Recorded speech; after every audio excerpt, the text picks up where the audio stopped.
Good evening, everyone. Welcome to tonight's event, Organ Transplants and Crimes Against Humanity, an Australian Issue. To begin, I would like for all of us to pause for a moment and acknowledge the land on which we meet. This is the land of the Gadigal of the Eora Nation.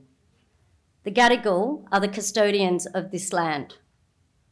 They are the original Aboriginal inhabitants of the City of the Sydney local area. There are about 29 clans, groups of the Sydney metropolitan area, referred to collectively as the Eora Nation. The Eora people was the name given to the coastal Aboriginal people around Sydney. Eora means here or from this place. The Gadigal are the clan of the Eora Nation. I pay my respects to all elders past, present and future, and I extend that respect to all Aboriginal and Torres Strait Islander people here tonight. And I say, Bajari Kamarua, good day. I acknowledge that this is and always will be Aboriginal land. My name is Madeleine Bridgett. I'm an international human rights barrister and the co-chair of the Business and Human Rights Subcommittee for the Australian Lawyers for Human Rights. I will be your chair for this evening. So, why are we all here? A little background. On the 23rd of June 2017, the federal government announced an inquiry into human organ trafficking and transplant tourism, led by the Human Rights Subcommittee of the Joint Standing Committee on Foreign Affairs, Defence and Trade.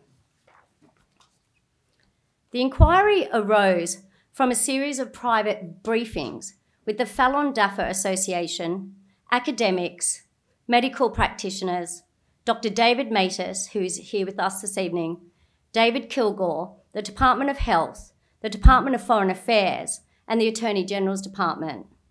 The private briefings raised serious concerns about the issue of forced organ harvesting in China and the growing organ trade worldwide. As such, the subcommittee wished to ascertain if Australian measures to deter and prevent organ trafficking in Australia and by Australians have kept pace with this growing trade. Tonight, we continue the conversation about forced organ harvesting, given the recent findings of the China Tribunal, whereby it concluded unanimously and beyond reasonable doubt that in China, forced organ harvesting from prisoners of conscience has been practiced for a substantial period of time involving a very substantial number of victims, and that crimes against humanity, against the Falun Gong and the Uyghurs has been committed. Tonight's event cannot be more timely, with the 400 pages of documents leaked to the New York Times exposing the thinking behind and the detail of China's crackdown against Muslim minority groups, revealing President Xi Jinping's decree for no mercy. For those who've been advocating against forced organ harvesting in China, these documents come as no surprise. However, for those who have for many years refused to believe or acknowledge that these crimes against humanity have been committed, these documents may be what the world has to hear to believe. This evening, you are going to hear from the experts in the field of forced organ harvesting in China. The issue of forced organ harvesting in China cuts across ethics, law, medicine, business, with a common denominator of human rights. There will be time for you to ask questions, so I ask you all to please just hold off from asking questions while the speakers are speaking, and then towards the end, we are going to be having a Q&A, and there'll be ample time for you to ask questions. I will be running a tight ship in terms of time. So I would like to now introduce our host for the evening, David SHOEBRIDGE, MLC. I first met David in this building around 2016 at the screening of Hard to Believe. It was the first time I was exposed to the issue of forced organ harvesting. I was one of you 3 years ago. Following this event, the first Sydney Roundtable was established, where I was fortunate to work with many of the speakers here tonight, including David. David is a member of the Greens Party and sits on the Legislative Council in this Parliament. Please welcome David SHOEBRIDGE.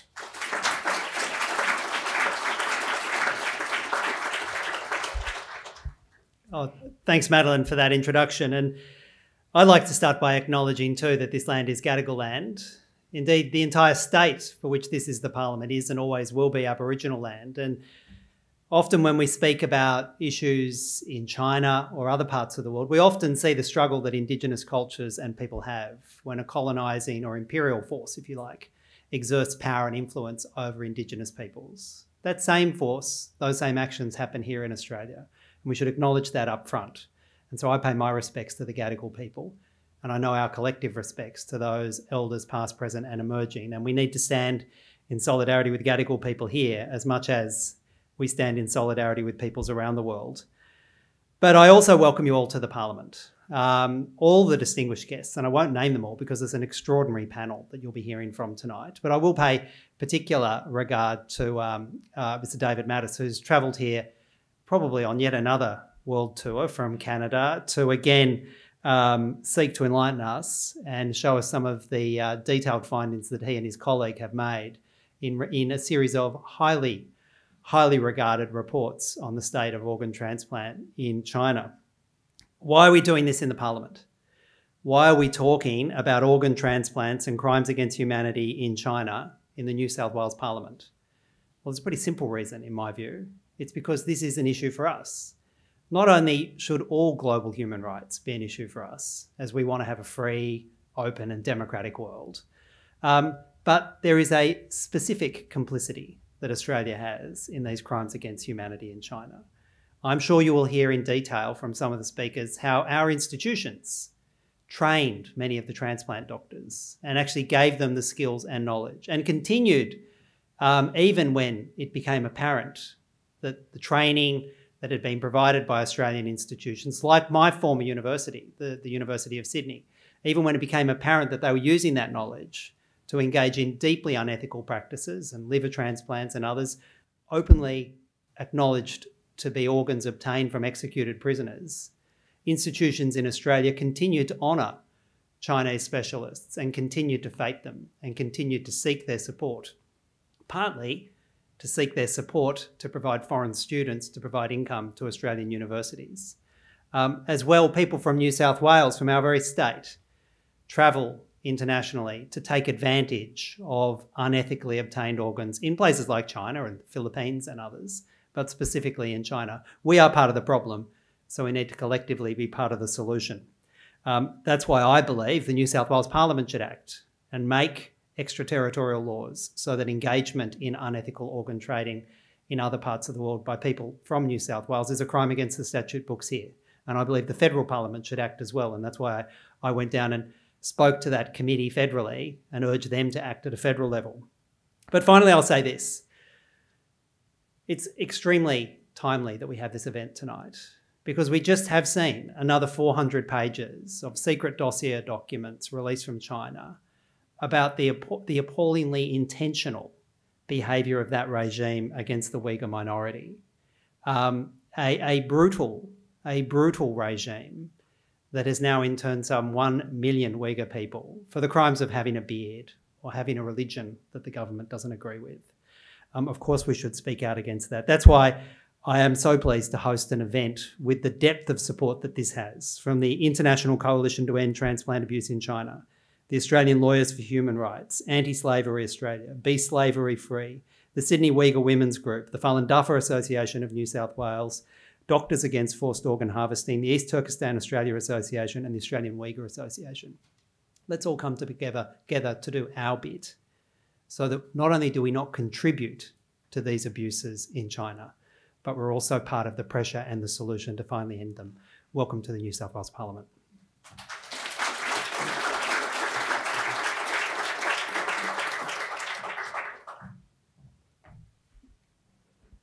Thank you, David. Our first guest speaker for this evening, SUSIE HUGHES, is the Executive Director and Co-Founder of the International Coalition to end transplant abuse in China.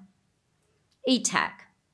ETAC is an Australian charity primarily comprised of lawyers, academics, medical professionals, and researchers dedicated to ending forced organ harvesting in China. SUSIE has extensive experience in the not-for-profit human rights sector, focusing on the issue of forced organ harvesting from prisoners of conscience in China. She was a member of the ETAC steering committee responsible for initiating the China Tribunal and contributed pro bono as Director of Logistics for the Tribunal.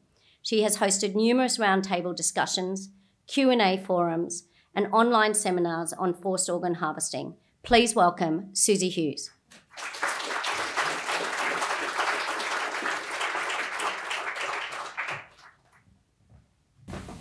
Thank you. For at least 2 decades, the government of China has been accused of forcibly harvesting organs from prisoners of conscience, killing the victim in the process. Although multiple reports from credible sources have demonstrated evidence of forced organ harvesting since 2006, which David Mattis, who's with us today, has been involved with since that time, controversy persisted. This has been partly due to the readiness of some governments and international transplant organisations to accept the Chinese government's reform narrative, despite a continued lack of transparency that breaches the international standards promoted by these same organisations. ETAC decided to approach distinguished barrister and expert in crimes of mass atrocity, Professor Sir Geoffrey Nice QC, for an independent legal opinion. It was vitally important to progress the debate about whether China has been killing innocent people for their organs or not. In response, Sir Geoffrey Nice recommended that a People's Tribunal be formed, of which he would be willing to serve as chair. Although the China Tribunal was initiated by ETAC, there was a scrupulous separation between ETAC and the Tribunal. ETAC was at no stage privy to the Tribunal's deliberations, and counsel to the Tribunal, Mr. Hamid Sabi, acted as a shield between ETAC and the Tribunal. Specifically, the Tribunal's mandate was to hear and assess evidence to determine whether forced organ harvesting is occurring in China, and if so, what, if any, international crimes have been committed. So where does the evidence begin? Prior to 2000, there were few transplants in China, with numbers gradually increasing following advances in immunotherapy. During this period, organs were primarily sourced from death row prisoners. However, investigations, including from Human Rights Watch, reported that other prisoners were also drawn into that organ pool during that time. From 2000, there was a rapid increase in the number of transplants. The source of the organs underpinning this high level of activity has never been explained in a credible way by the Chinese government, with the number of transplants taking place far exceeding the number of death row prisoners executed. Of great concern, the increase in transplant activity coincided with the repression and mass arrest of practitioners of the Buddhist school Qigong practice of Falun Gong during the 2000s. Broadly speaking, evidence examined by the Tribunal includes, but is not limited to, the following: evidence of medical testing that includes organ scanning, primarily of Falun Gong practitioners in custody, but also more recently of the Uyghur people, who are also incarcerated, as you know, in very large numbers in China. Investigations analysing information from official Chinese websites, such as bed utilisation rates, hospital revenue, transplant infrastructure, indicate China is conducting far more transplant operations than their official claims. Undercover investigations conducted in Chinese hospitals show transplant tourism is taking place and organs are available on demand. More technical medical evidence indicating that a forced donor was killed rather than died of natural causes. Involvement of the military in transplant activity and research. Websites where hospitals advertise transplant services to foreigners on a pre-scheduled basis, including for heart transplants. And telephone investigations to Chinese transplant specialists from as recent as 2018 confirm waiting times of as short as 2 weeks, with some calls stating that Falun Gong organs are available. Authors of a recent statistical analysis that shows current official Chinese organ donation data has been manipulated also testified before the Tribunal prior to the report being published. With the China Tribunal's conclusive judgment, summary report available, and full detailed report being released later this year, it is now up to all of us to collectively enforce this judgment to put an end to this horrendous human rights abuse and the killing of innocents for their organs. Thank you very much.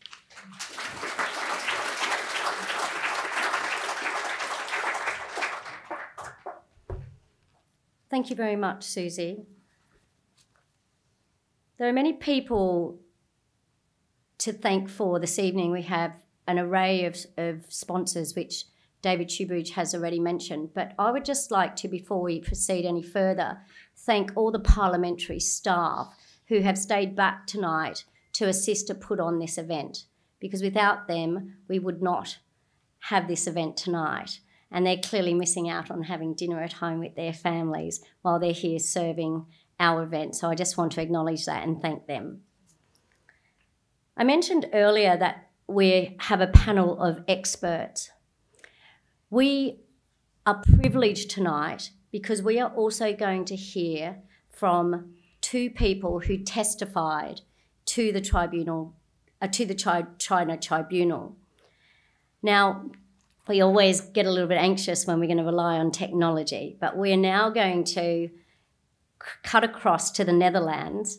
Fingers crossed it all works. And we're going to hear from OMIR BEKALI. Before we do that, I would like to just introduce him. OMIR is a Uyghur from Kazakhstan who was arrested in March 2017 whilst visiting his parents in Pishan, Xinjiang, Uyghur Autonomous Region. An operator in a tourism company at the time, he was accused of terrorist activity and detained without trial until January 2018. OMIR testified to the China Tribunal that he was tortured and was forced to have blood tests and organ examinations while in detention. He now speaks internationally to bring attention to the Uyghur crisis in China. I would also like to introduce Fatima Abdulghafur, which I may have said very poorly, Fatima, so apologies for that, who will be interpreting for OMIR. OMIR, can you hear us? Okay.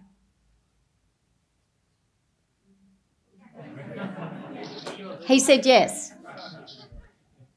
So Fatima, would you like to come up here and you can take over? Okay, thank you very much. You're very welcome. Yeah. And you're small like me, so we can bring this down. Cool. Yeah. There we go. I'll leave it to you. Okay. Ömer aka, bizni anlay oldingizmi? Ovozimiz keldimi? Okay, he can hear us. Sizga 3 minutlik vaqt bor. Siz agar 30 sekundda bir qatim to'xtatsangiz, men so'zingizni tarjima qilib bersam bo'ldi. Ma'qul.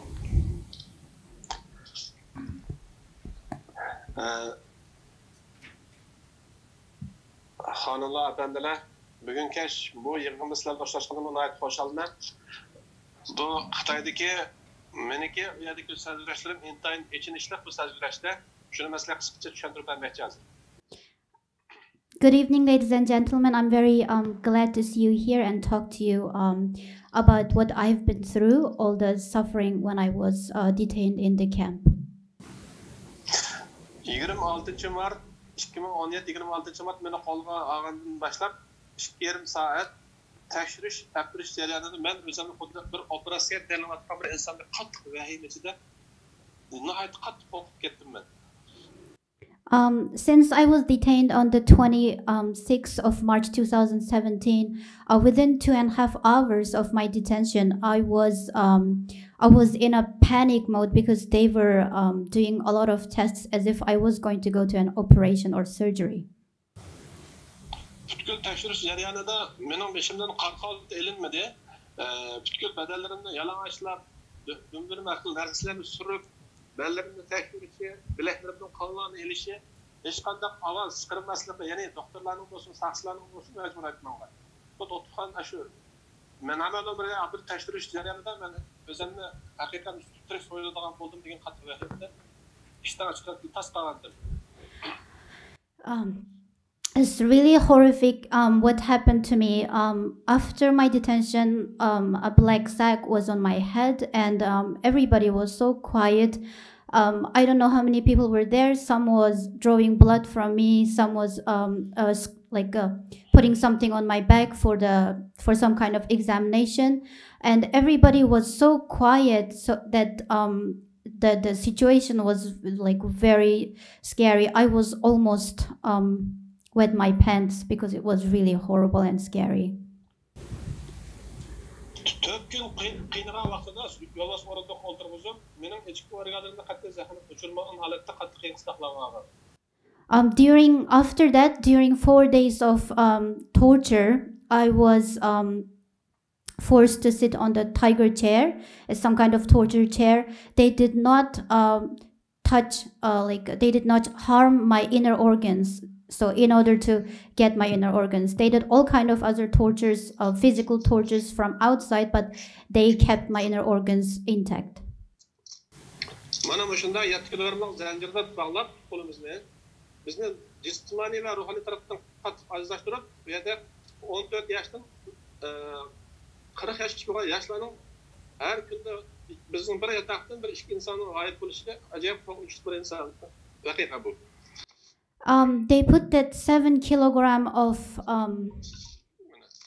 the chain on all of us. We were people from 14 years old to 40 years old, and in our prison cell or the camp cell, and 2 people have disappeared during my detention, and it was really horrible. Like that is happening to everybody.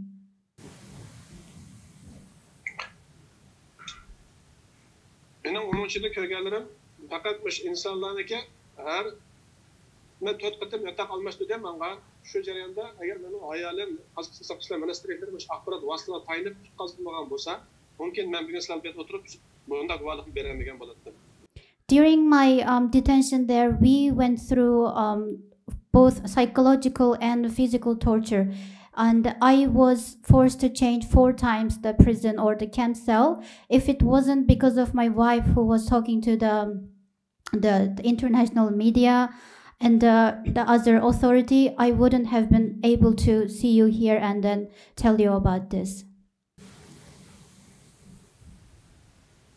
Şunun için ben sizlerin mundaq təşkilatlarındakı muştaq yığınlarını içib Xitayındakı şu irqiy qırğınçılıq, yəni organ soğutusu qılavatqan vəhşiyane insanı hüququna qatıq dəfsəni qılavatqan, qırğın qılavatqan muştaq bir siyasını toxtutuş üçün muştaq fəaliyyətini yapanlar üçün köngülümdə rəhmətini aytaman. Əgər mümkün bolsa mən rəsmiyyətlərim çıxqan vaqtda Avstraliyaya berib 100 dənə guvalıqlar berishga hər qachon tayyor. So I'm very grateful that all of you, what you're doing for the human rights abuse and also the genocide and the forced organ harvesting. I'm very grateful and thankful that you're advocating to stop all this horrendous crime against humanity. Since I can't be able to come right now, I'm not able to come right now, but I will be come to Australia when my passport is ready, and thank all of you in person. Thank you.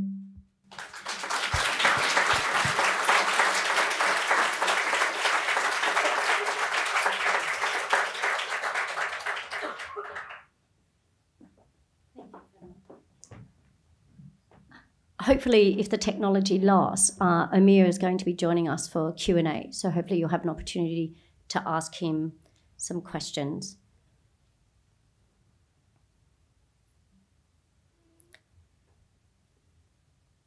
The success of the China Tribunal is due to the courage of those who are prepared to speak out about their lived experiences. Speaking out against the Communist Party of China requires an immense amount of courage. China has approximately 46 offences which are punishable by death.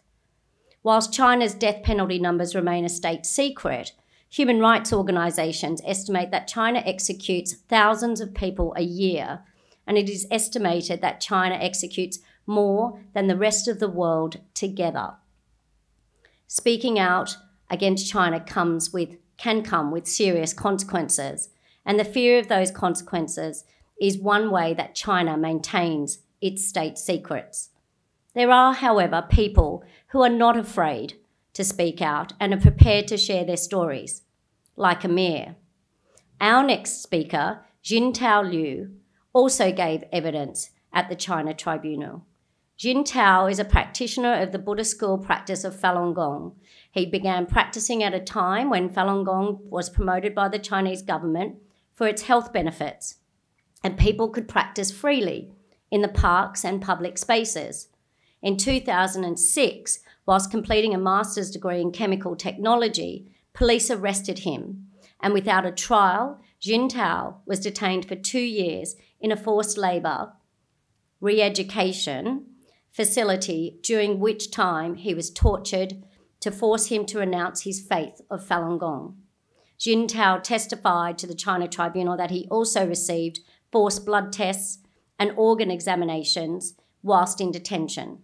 JINTAO now advocates to help others in the Falun Gong community who are still severely persecuted in China.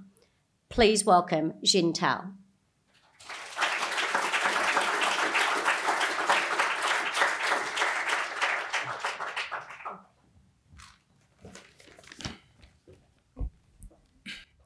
Good evening. I started practice Falun Dafa in 1997. Many people did the exercises at a practice site just outside my school. In 1999, the Chinese Communist Party ordered that Falun Gong be eliminated. 80 to 100 million people from all levels of society were practicing. Millions of people were arrested and taken to black jails, detention centers, and prisons all across China. I was detained for 1 month at that time. Later, in 2006, while studying as a postgraduate at the China University of Petroleum, security agents came to the university and arrested me for having Falun Gong music and materials on my computer. I was held in a brainwash center for 1 month. Because I would not give up Falun Gong, I was sent to a detention center for more than 30 days, then sent to a labor camp without any legal proceedings for 2 years. I didn't give up Falun Gong because it was an important part of my life. I had also benefited greatly from the practice and had learned how to become a better, more tolerant and kind person. After the Cultural Revolution, Falun Gong reconnected us with our spiritual heritage. While detained, I was monitored constantly. The police tried to force me to give up my beliefs and tortured me with electric button. One day, while a prisoner was beating me, another prisoner, who reported directly to the guards, ran in and told them, "Don't damage his organ." I had no idea why he said that. I was kept in solitary confinement for nearly half a year and also had to sit on a small plastic stool all day. If I moved a little bit, I was punched or kicked. For a period of time, the policeman refused to let me to go to the bathroom, so that I soiled my old clothes and had to stay in those clothes without washing. At one stage, I was not allowed to sleep at all. Even worse things happened that I won't describe today. Once I was not allowed to eat for 3 days. The police instructed the doctors to feed me with a plastic tube via my nose. They tortured me in this way for 2 weeks. During that time, I was also forced to have X-rays of the chest and the abdomen and the blood tests, but I was never given the results. After such a terrible treatment, it was obvious that the tests were not for our benefit. In 2013, I came to Australia and was granted a refugee protected visa. The Falun Gong community outside of China are trying to help those who are still detained. Sometimes I give out flyers in the street. Most people show concern and sign a petition to support. Only a few walk away as though they don't care. Many lives have been lost over the past 20 years and families torn apart. My hope is that the kind-hearted people of the world will help end these crimes and bring the perpetrators to justice. Thanks.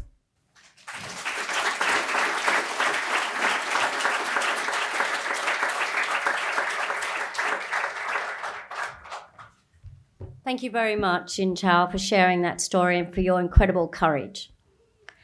We're now going to show a short film on the China Tribunal final judgment.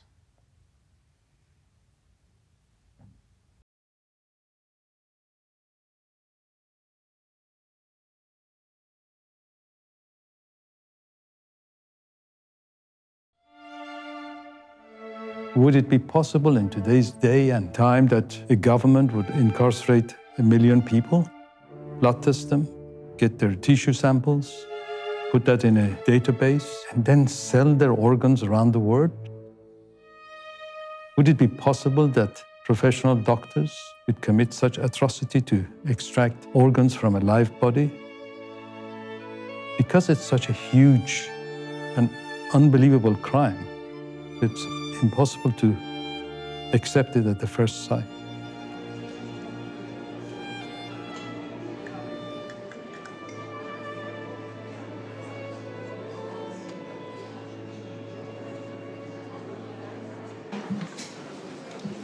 Please rise.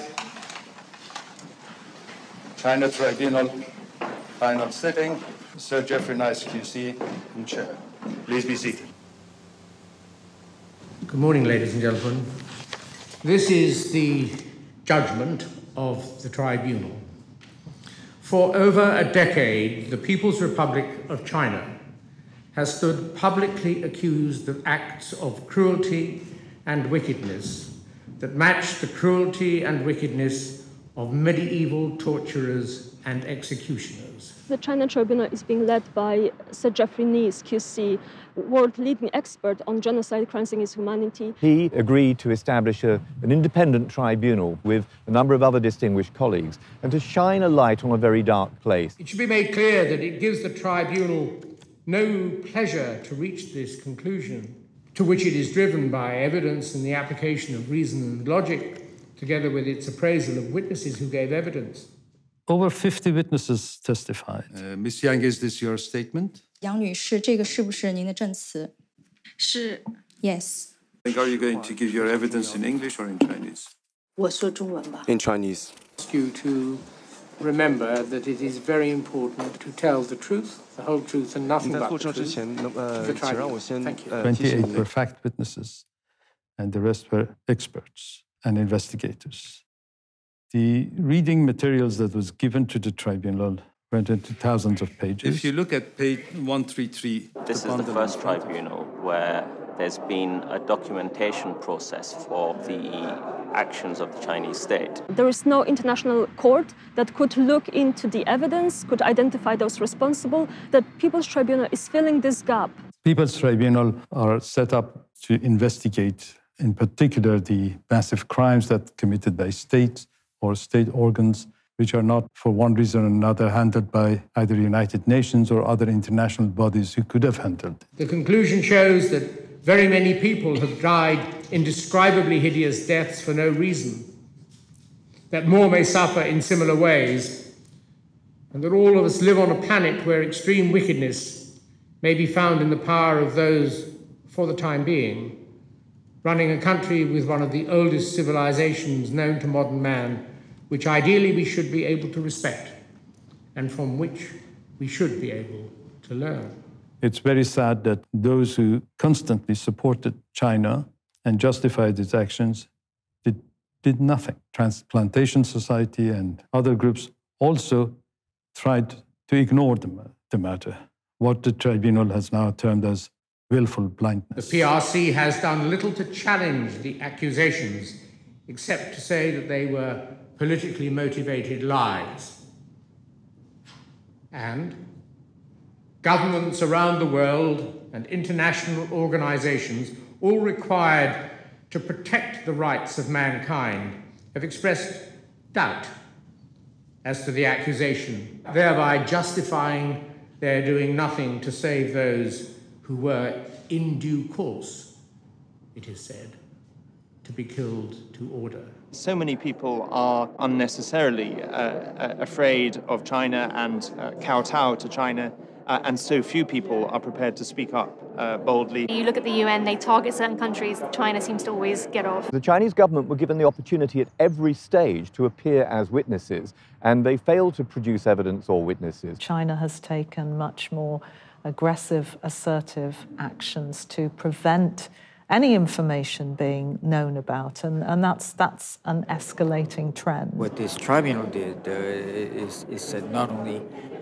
is this happening beyond a doubt, well, certainly they also said this is a crime against humanity. Victim for victim and death for death, the gassing of the Jews by the Nazis, the massacre of the Khmer Rouge or the butchery to death of the Rwanda Tutsis may not be worse than cutting out the hearts, other organs, and the very souls of living, blameless, harmless, peaceable people. Now, this tribunal has concluded that certain that Falun Gong is a source, probably the principal source of organs for forced organ harvesting. The report adds that whilst it doesn't have sufficient evidence to reach the same conclusion for the Muslim Uyghur community, it says the vulnerability of the Uyghurs to being used as a bank of organs is also obvious. It's being called transplant tourism. That's where people are now flocking to China to get needed organs. Would you say that the majorities of these operations do result in the deaths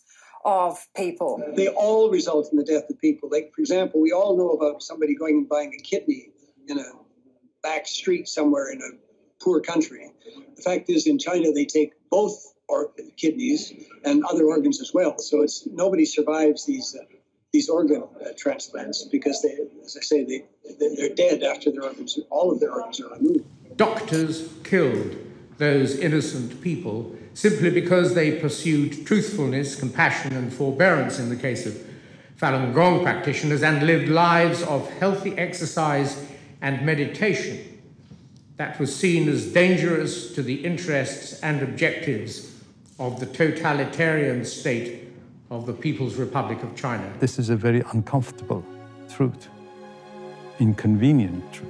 China needs to stop what they're doing. Where else in the world can you go and get an organ within 2 weeks? I hope today no one can turn around to pretend that they don't know this is happening. It's important that we never lose sight of the human side of this story. I hope this judgment will awaken some consciousness from Chinese surgeons. There's lots of important decisions that we need to make as a transplant community as to how we take this judgment forward. The tribunal concluded with this very powerful statement about any government, any entity, any individual dealing with the Chinese Communist Party state is in effect dealing with a criminal state. They actually single out China as a criminal state. And I think nothing will be the same after this. Any who interact in any substantial way with the PRC, including doctors and medical institutions, industry and businesses, most specifically airlines, travel companies, financial services businesses, law firms, pharmaceutical insurance companies, together with individual tourists, educational establishments, and art establishments, should now recognize that they are, to the extent revealed in this judgment, interacting with a criminal state. We will rise.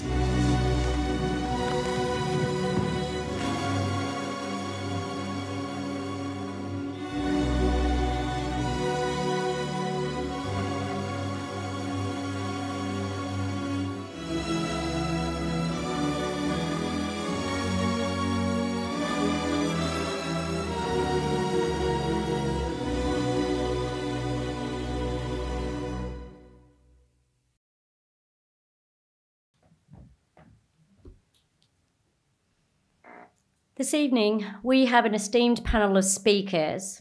I invite and welcome the speakers to the stage.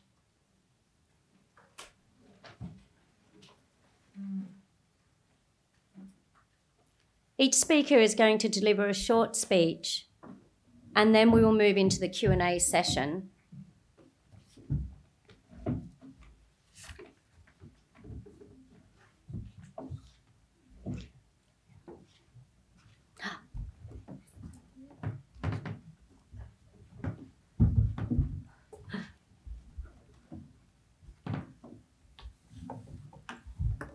Thought David was going to take a leap of faith then. We are honoured to have with us tonight Elizabeth Evatt AC.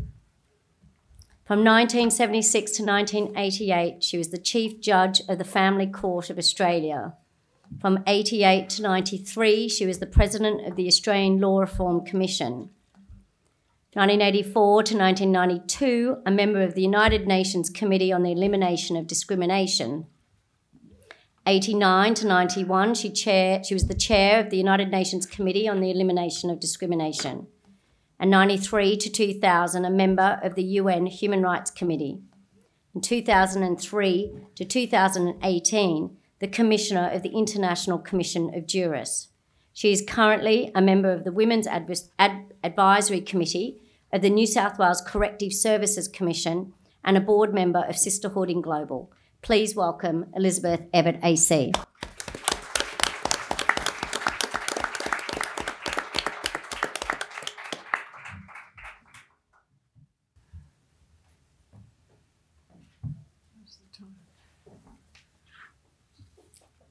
Thank you. Now, forced organ harvesting is torture. It involves arbitrary detention. If widespread, it's a crime against humanity and could, in certain circumstances, be considered genocide. What could be the response of the United Nations and its organs?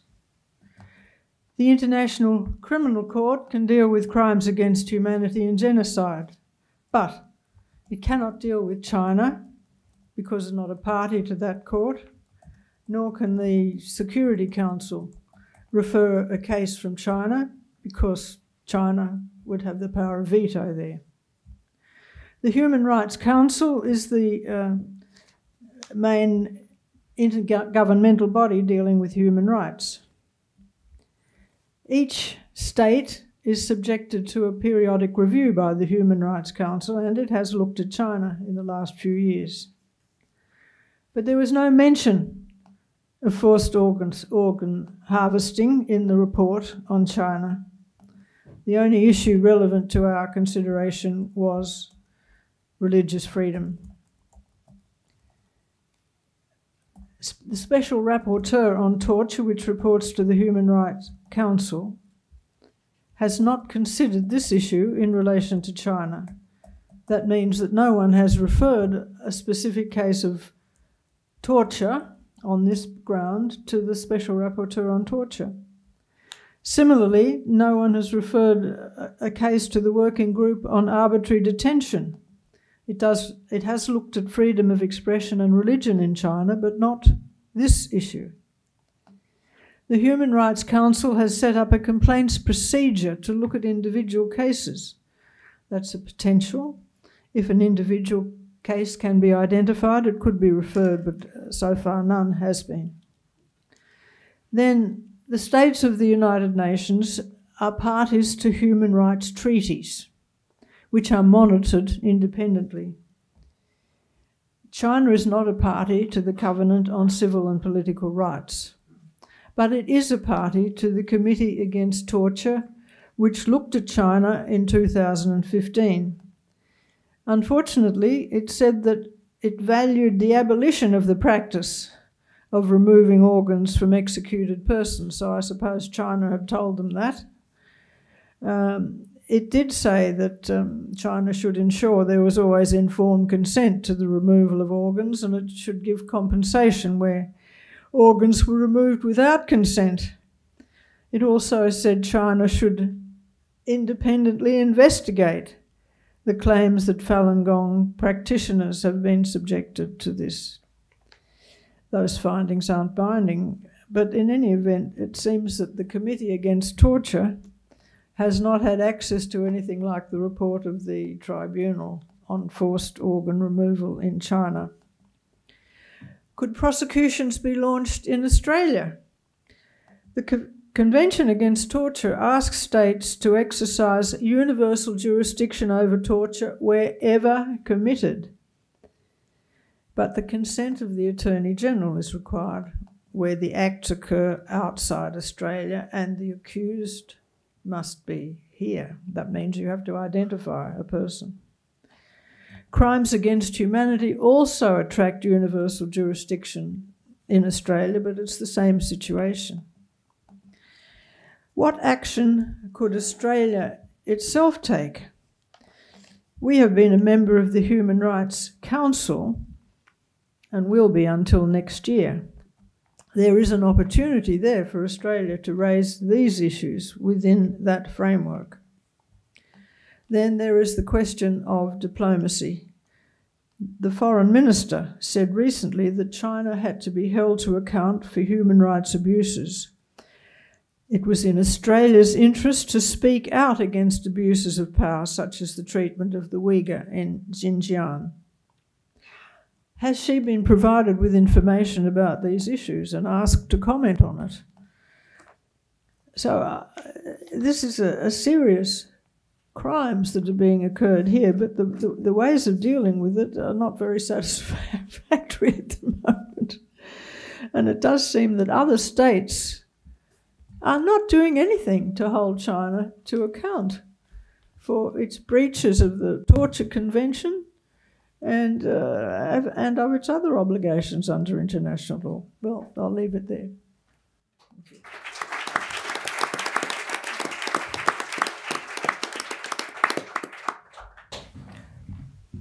Thank you, Elizabeth. It's really fantastic to have you here this evening. Thank you very much.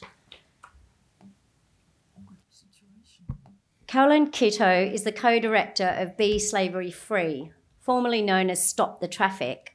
Be Slavery Free is a coalition of civil society groups which seeks to prevent, disrupt and abolish modern slavery in all forms.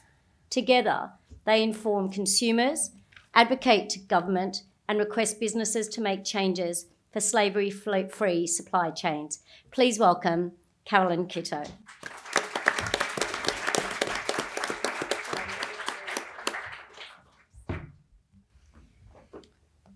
Well, thank you for the welcome, and it's an honour to be here tonight. I've been asked specifically to address how this crime, this abuse, connects with modern slavery. And some of you in the room will know that last year the Commonwealth passed a Modern Slavery Act, which requires it's essentially a Transparency in Supply Chains Act, which requires businesses with a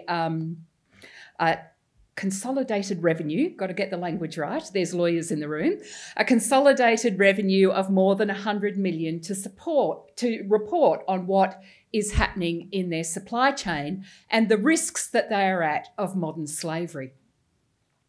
So what is modern slavery? There's been recent reports in the newspaper of investigations in Victoria in fruit growing areas amongst Fijian fruit pickers. And it's interesting to see how the media has been very reticent to use the word slavery. They've used the word exploitation, they've used the word abuse. But when you read the documents, you kind of go, yeah, smells like slavery, it probably is. So what makes something slavery rather than simply an exploitation or an abuse, as horrific as that is? Well, if someone's in slavery, there are three things that are components to that. First, they've been forced to undertake doing things, tasks, through coercion, deception, or mental or physical threat. Very often the way that it begins is that they are promised something in return for giving of their service or giving of their time or giving of the making of a product. So the first thing is they are forced to do it. The second is that they have their freedom removed. In other words, they're not able to escape. And whether that's a psychological entrapment or a physical entrapment, or that their families have been threatened, they may be locked or restrained, or they may have simply had their papers removed and not be able to exercise their freedom to leave. And the third is that they are exploited for the benefit of another person. So those three things: it's force through coercion or deception, it's removal of freedom, and it's exploitation for the benefit of another person. Well, under that definition, what we're talking about tonight fits clearly into a definition of modern slavery. It takes many other forms. Sometimes people are forced to do work that they don't want to do against their will at the threat of a punishment. Sometimes people are in debt bondage. That is, that they borrow money that they can't repay, and then they're required to work off the debt, usually at totally exorbitant interest rates. I have met people in debt bondage who are the fourth generation of their family, carrying a debt which originally might have been as small as $5 or $10. It's human trafficking. It's transporting, recruiting, and harbouring people for the purpose of exploiting them and using violence against them. It also happens by descent. It happens because your ancestors were captured in slavery and you remain a slave. It also includes the trafficking of children, worst forms of child labour, child marriage, and child soldiers. It includes early and forced marriage, when somebody is married against their will and does not consent to the marriage undertaking. So in Australia, organ trafficking is in our criminal code. Don't ask me huge legal questions, there's plenty of lawyers in the room. But it is in our criminal code as a form of slavery. And it is regarded that removal or entering into the removal of an organ is contrary to the law of Australia when neither the victim nor the victim's guardian consents to that removal. And it doesn't help the person who is having the organ removed in the process. It's also against the law to help people move in and out of the country to be involved in the removal of an organ. And that can also be regarded as a form of modern slavery or a form of slavery under our criminal code. And it's an offence to do this domestically. There's only been one case that has been begun in Australia against domestic organ trafficking, where a young woman was trafficked from the Philippines for the purpose of providing a kidney for the person who brought her into the country. The trafficker in this case actually died before the proceedings could complete, and so therefore they were dropped.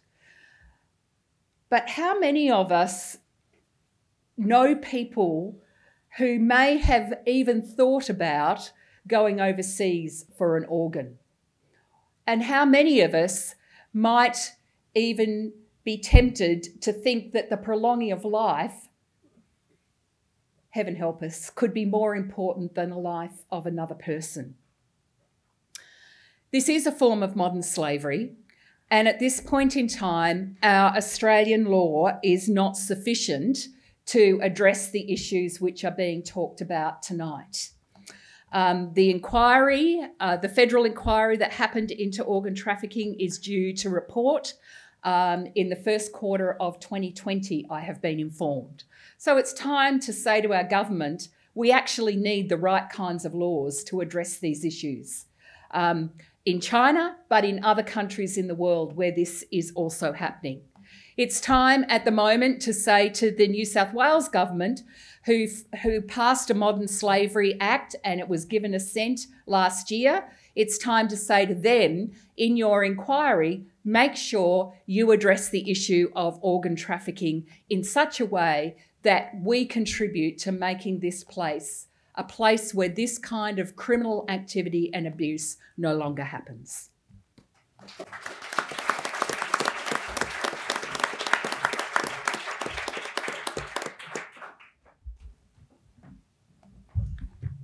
Thank you, Carolyn.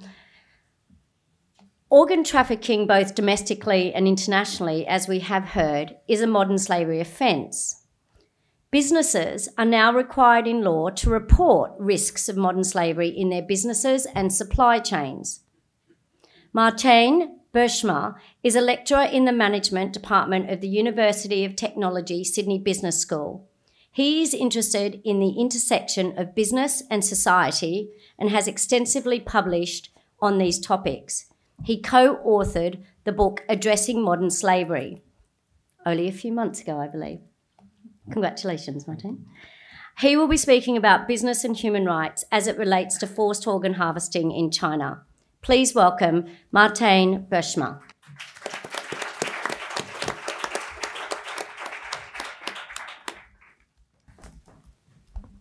Thank you, Madeleine. In recent decades, we've actually seen a number of human rights abuses connected to companies. We increasingly see that, and organ harvesting is actually also one of the issues that is oftentimes connected to companies.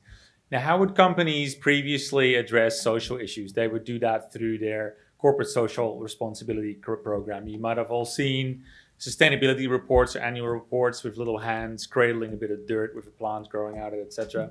What that meant was that companies were able to pick those elements that they impacted, whether they were social or environmental issues, and basically cherry pick those issues that they wanted to address. So an energy company would feature a bit in their annual report about solar panels, but they wouldn't necessarily mention the fossil fuels that they would be taking out of the ground.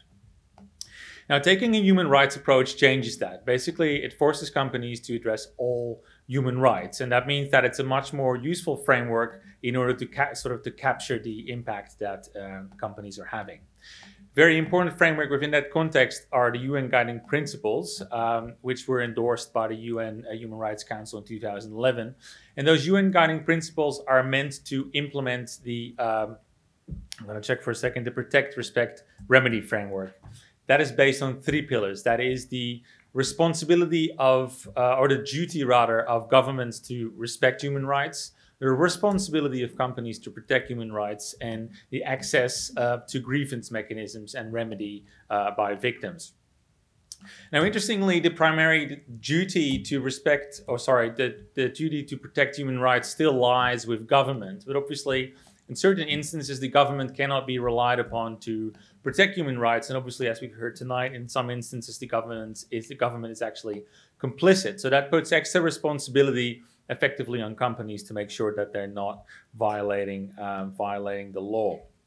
Now, there's been some increasingly progressive trends in that regard. So a lot of companies have a human rights policy. There are a number of voluntary initiatives among companies, but also among multiple stakeholders that address human rights abuses. But we still have a very long way to go. And one of the key concepts that has sort of grown in prominence, and one of the key concepts used within the UN Guiding Principles, is the concept of due diligence that might be familiar to some of you in the room. Now, due diligence in a normal business context means that companies basically perform a risk assessment, an economic risk assessment prior to conducting their business. Within the UN Guiding Principles and within a human rights context, it means that prior to engaging in a particular activity, you actually perform a human rights risk assessment to see that you will not adversely impact any human rights. An example of that, quite recently after the Four Corners investigation, which also I'm sure many of you are familiar with, Cotton On and Target they stopped sourcing cotton from the Xinjiang region in China because a lot of the Uyghur population that was imprisoned there was basically involved in producing that cotton on the duress. Now, ideally, rather than stopping sourcing cotton from that region by Cotton On and Target, they would have actually done their homework prior to that. They would have seen evidence and facts about the fact that the Muslim population in that particular region was being incarcerated and forced to labor. Rather, they reacted after the fact already had occurred, and instead of dealing with that proactively.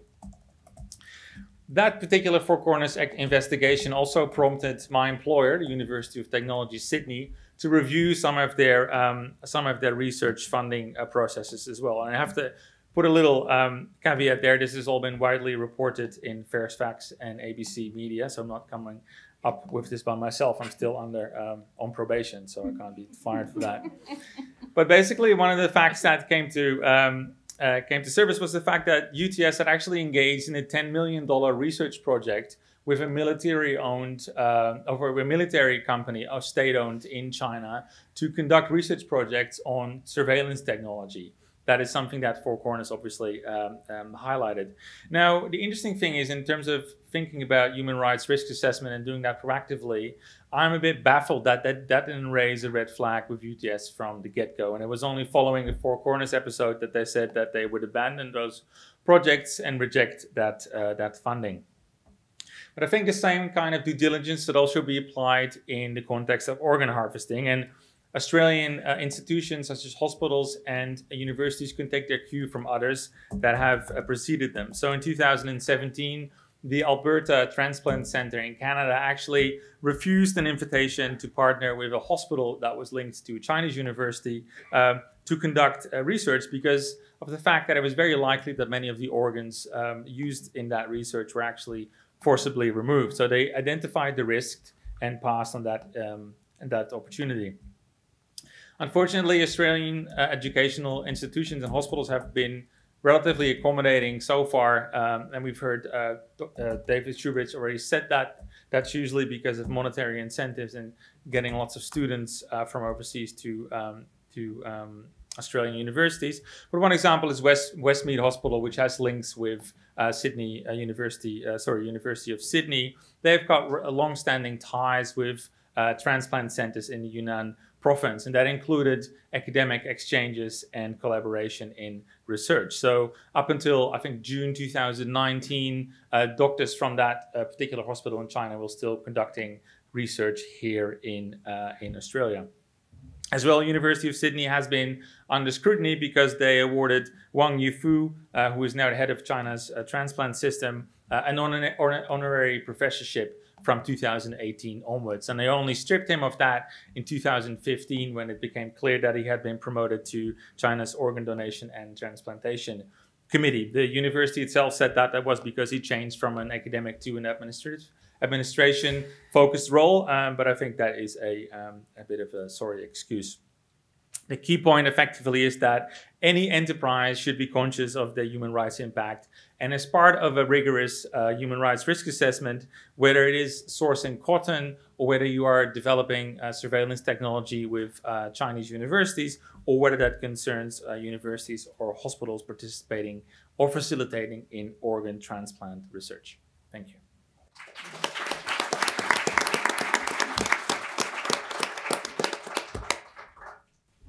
Thank you, Martijn.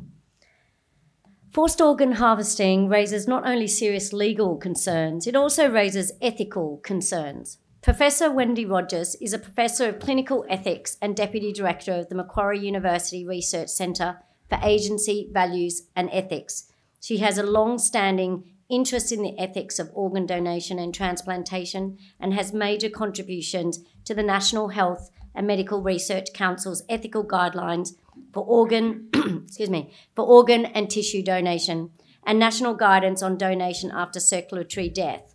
Wendy's work is widely published in international journals, and she was recently named Australia's Research Field Leader for Bioethics. Please welcome Professor Wendy Rogers. Thank you, Madeleine, and good evening, everyone, and thank you for coming tonight. We really appreciate your company. Organ transplantation is an effective medical treatment that can transform lives. The doctors involved in organ donation and transplantation are bound by the same ethical principles that govern all of medical practice. These include requirements to benefit patients and to avoid or minimise harm, and to respect patients by seeking their consent for treatments. As well as these general ethical principles, there are also specific ethical principles and guidelines for organ donation and transplantation, because it's a unique part of medical practice. It involves taking something out of one person's body and putting it into another person's body, raising questions about when death occurs, how can you consent to something so outside one's normal experience, how can you harm a living person by taking their organ, for example, with living organ donation, when you have a requirement to always act in the patient's best interests. Regarding donation from people who have been declared dead, There are two very, very important transplant-specific guidelines. The first concerns consent. Organs must be donated voluntarily. And the second concerns death.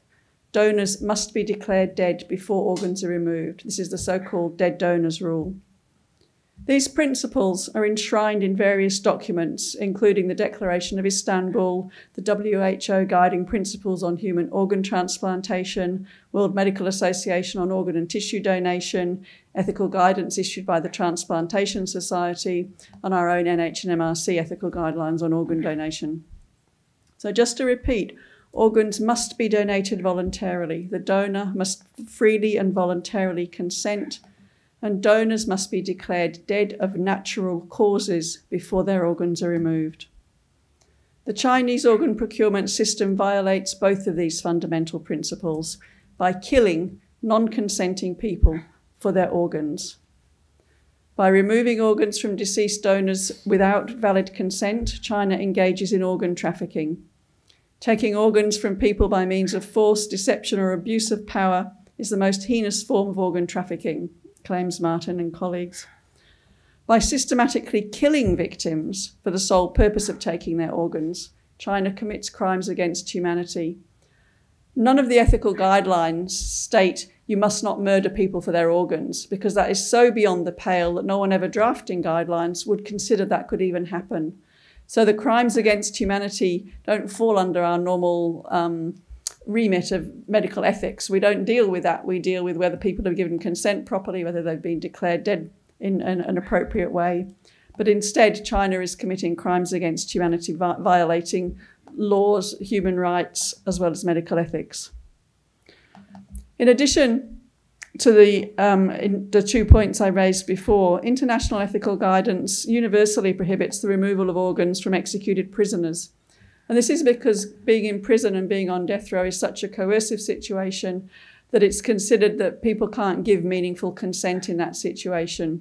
So there's a widespread prohibition on using organs from executed prisoners for transplantation or for research or for any other reason. But as Justice Everett has pointed out, there's no international body that checks up. We're in a bit of an ethical vacuum here. Nobody checks on whether ethical guidelines are followed. It's up to each country to ensure that its own transplantation medicine is performed to high ethical standards. And in Australia, we have high ethical standards that are supported by medical culture as well as guidelines and people watching what each other do and supporting good practice. That's not the case in China. And when a country like China acts unethically, it's easy to feel helpless. But other countries such as Australia can take action, and we've heard some of the suggestions already. Australia can express its most strong disapproval by avoiding all professional contacts. We don't have to have research relationships with China to do with medicine and organ transplantation. We don't have to have educational or training interactions. And we can legislate to make sure that our own citizens do not participate in organ trafficking from China or anywhere else. But until we take these actions, we continue to contribute to China's crimes against humanity and breaches of all versions of medical ethics to do with organ transplantation. Thank you.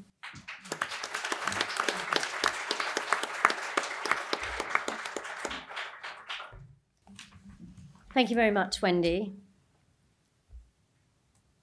Ethics, law, and medicine. The issue of forced organ harvesting cuts across all three disciplines, and eradicating forced organ harvesting in China requires a concerted effort by each discipline individually and collectively. Professor Maria Fiatarone, I thought I would get it right, Maria. I was even doing the Italian accent beforehand. Fiatarone SINGH is a geriatrician who holds the John Sutton Chair of Exercise and Sports Science in the Faculty of Health Science and Professorship, Sydney Medical School at the University of Sydney. Her research, clinical and teaching career has focused on the integration of medicine, exercise physiology and nutrition as a means to improve health status and quality of life across the lifespan, and with a focus on frail elders. She's published extensively in her field and also researched and presented on the issue of forced organ harvesting since 2008. She has been on the Medical Advisory Board for the NGO Doctors Against Forced Organ Harvesting since 2008 and is a member of the Australian Committee of the International Coalition to End Transplant Abuse in China. Please welcome Maria.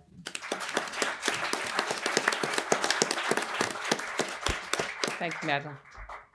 Approximately 2,500 years ago, in the words from a book called Epidemics, part of the Hippocratic corpus were written, the physician must have two special objects in view with regard to disease, namely to do no harm and to do good. It may seem that organ harvesting could have little to do with the healthcare system and its practitioners in Australia, given the stringent and transparent laws governing transplantation in this country, which Wendy has referred to. So surely we are following Hippocrates by doing good and avoiding harm. However, I would suggest that such a view, which is limited to the protection of patients within our own practices and within our own country, is no longer relevant in our 21st century world, a world where, for example, Google Earth images may expose blindfolded and handcuffed Uyghurs being marched into detention, which is then broadcast to billions of people on YouTube. In such a world, how do you define neighbor? How do you define who is your responsibility as a healthcare practitioner? In a survey of 540 nephrologists and transplant surgeons in Australia, that's the entire bunch, published in the Medical Journal of Australia last month, 68% of these practitioners said that they had actually discussed overseas travel for transplantation with at least one of their patients, and 53% had actually cared for a patient after an overseas transplantation. And many of these organs had not even been recorded on our national registry, and most of them were in fact from China. Thus, in fact, the presumed divide between our patients and others, I would say, is utterly artificial. Our two healthcare systems are irreversibly linked if the death of one non-consenting Chinese prisoner of conscience has given life to one Australian patient.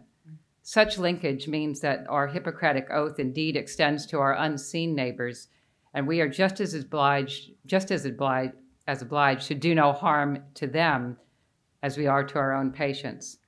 What this means is that we are obliged to expose and prevent organ harvesting wherever it occurs. So how can we actually do this in practice? I would suggest 4 possible ways. First, acknowledge that silence is complicity, and in this instance, complicity is actually lethal for the prisoner of conscience who is sacrificed for his or her commercial body parts. Raising awareness of this human trafficking and organ trade by talking to our colleagues, our patients, our ministers, our healthcare administrators, and the broader public is crucial to ending the crime. If we eschew blood diamonds and chocolates made from cocoa harvested by slaves, then surely we can advise patients, no matter how desperate they seem when they present to us, that traveling to China may result in the survival of their body, but only at the expense of something far greater. Second, consider ways to increase supplies of ethically available organs in Australia by registering yourself to be an organ donor and encouraging the same in your professional and personal circles, so that the 5-year wait for a kidney in Australia does not become a burden that is just too great to bear for a family experiencing the organ failure in a loved one. Third, and I think this is probably very important and probably more within the scope for many of you, work to reduce health inequities and the social determinants that result in the growing demand for organs, particularly kidneys, due to things like hypertension and type 2 diabetes. This work spans the work of all healthcare professionals and is certainly not limited to the 540 doctors and nephrologists involved in that survey. This will involve addressing things like poor health literacy, disparity in the care of Indigenous peoples, obesity, inactivity, smoking, and many other factors predisposing to premature organ failure and the long waiting times which increase the incentives to seek unethical means of transplantation.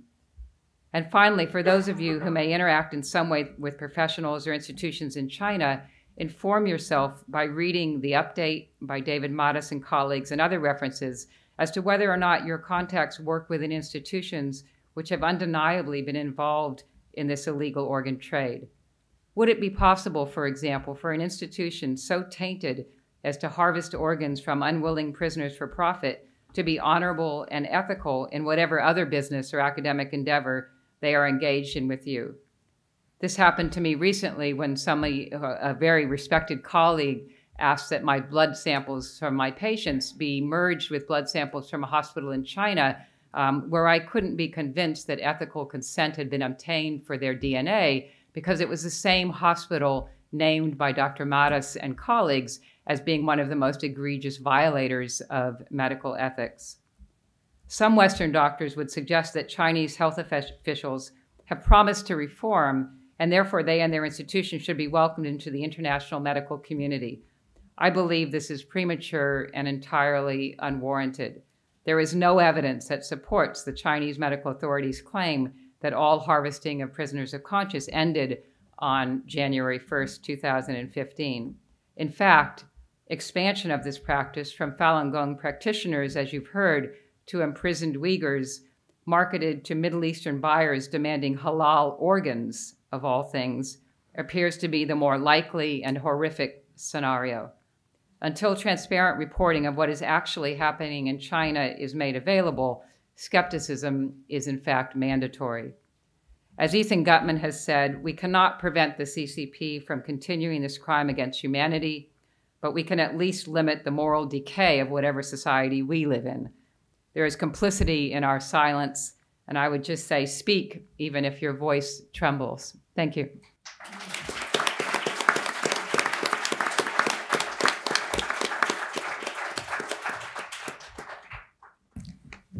Thank you very much, Maria. We have our final speaker this evening, and then we're going to go into a panel discussion. And then we are going to, and I know Elizabeth Evatt, you need to leave at a certain time, but hopefully we'll get to the panel discussion before we can say goodbye to you, good night to you. Forced organ harvesting in China is a heinous crime which breaches fundamental human rights laws, including, and not limited to, the inherent right to life, the right to liberty and security of person, the right to be free from torture, cruel, inhumane or degrading treatment or punishment, the right to be free from slavery and servitude, the right to freedom of thought, conscience and religion, and the right to be treated with humanity and with respect for the inherent dignity of the human person. And these are not all the human rights laws that are breached as a result of forced organ harvesting. Dr. David Matas is an international human rights lawyer, author and researcher. He has served the Government of Canada in numerous positions, including as a member of the Canadian delegation to the United Nations Conference on an International Criminal Court, the Task Force for International Cooperation on Holocaust Education, Remembrance and Research, and the Organisation on Security and Cooperation in Europe Conferences on Anti-Semitism and Intolerance. He has received,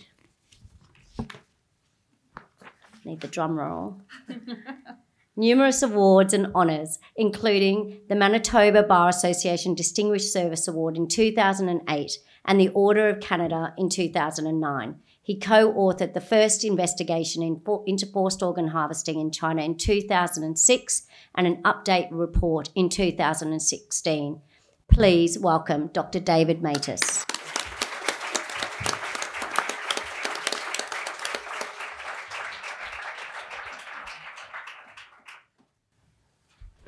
Okay, thank you very much. The crime of killing prisoners of conscience for their organs is committed in China. However, it's not necessarily and only those in China guilty of the crime. Because of transplant tourism into China, persons abroad can be complicit in the crime.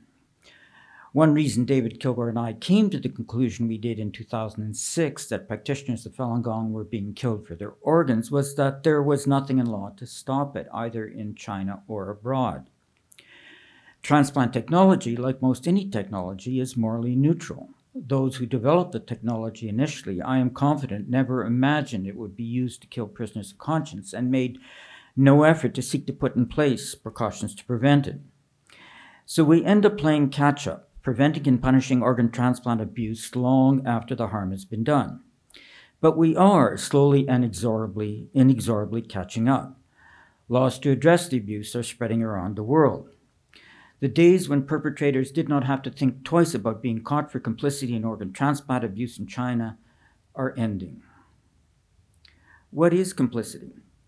The Supreme Court of Canada has ruled that legally complicity in a crime against humanity has to be voluntary, significant, and a knowing contribution to the crime. Complicity does not encompass mere association or passive acquiescence. The requirement of knowledge is met by someone who's willfully blind. What are some of the scenarios where persons in Australia could be found complicit in organ transplant abuse in China? I have 10 to suggest.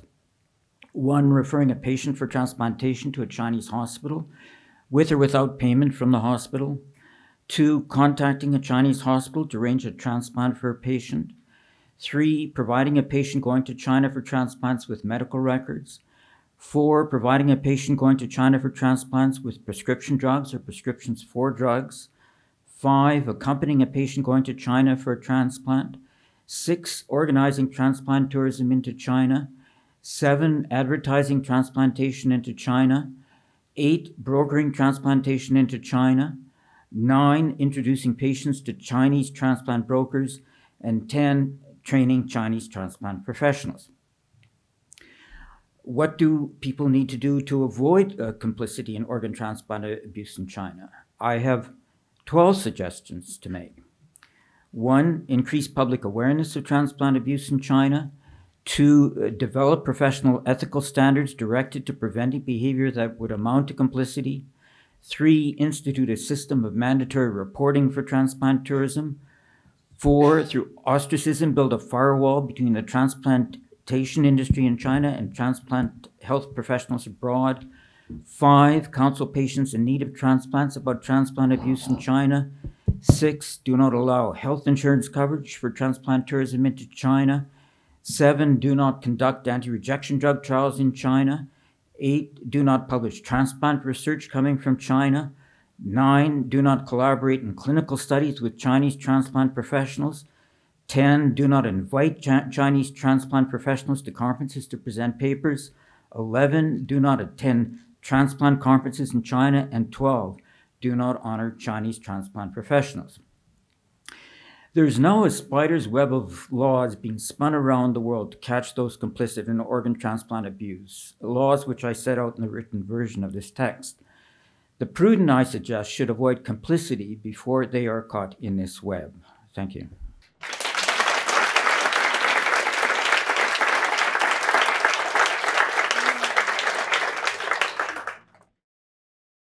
Thank you, David. So we now move into a brief panel discussion, and then we're going to open it up to the floor for a Q&A.